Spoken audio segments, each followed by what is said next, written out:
So this board, it's a magnetic board, is from the company CR Success, which is actually the letter C, the letter R, and the word success. And I just love, love, love this board, and I love that company. And they have so many what I call hooks, which are things that kids can remember. And that is very important because we teach kids many things over the years, and then you might ask them, like after their summer break, what is a noun? And they are like, I don't know. And we know we've taught that the last 3 years, but it just doesn't stick. So we have what I call hooks that are, this company has hooks that kids just remember. They just do. So the way it's set up is this top row is are the consonants. There, I have my kids go through and find the three kind of weird ones, and they pick the PH, which you notice they put it right next to the F because it makes the same sound. They find the KN, which is right next to the N because it says the same sound, and then the WR, again right next to the R.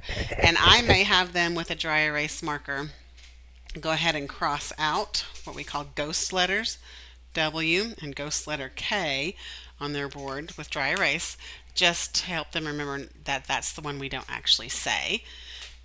Then they have underneath here, other than QU, the rest of these can be considered digraphs. I know WH is a little bit different depending on the program. And then these are what they call supersized spellings. It's the floss rule. A lot of teachers are familiar with that terminology. Love the story that goes with that. Kids remember it. This is, they call them ending syllables. I call them final stable syllables. You can put any consonant in that and make it into that. So that would be like the end of the word table. So if I did the word tackle, then this would be the last syllable in the word tackle. And so it is just has a blank for you to put the appropriate consonant or consonants in that blank. Then you have a box full of suffixes. If you'll notice, these ones on the far right are all vowel suffixes, which means the letter that actually touches the base word is the E, I, or Y, and an A. Those are all vowels. So they call these bully vowel suffixes. Again, that's an awesome hook. My kids remember it. And then this is what they call wild card bodyguard, which again, super good hook, helps kids remember how to spell when they have to double that final consonant. That's a great thing to do. Over here, they have a box of prefixes. This is called the R family. I call this the short vowel waterfall. And then the green tiles are the ones that are consistent. Like if I see that, I'm going to say oi. If I see that, I'm going to say aw. If I see this, it's yellow, which means I'm going to slow down because it might be read one way, but it might be read another way.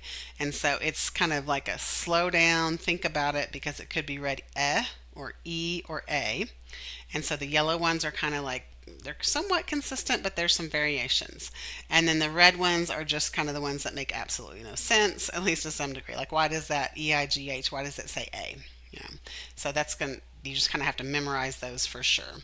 So that's kind of the CR Success board and how it's set up.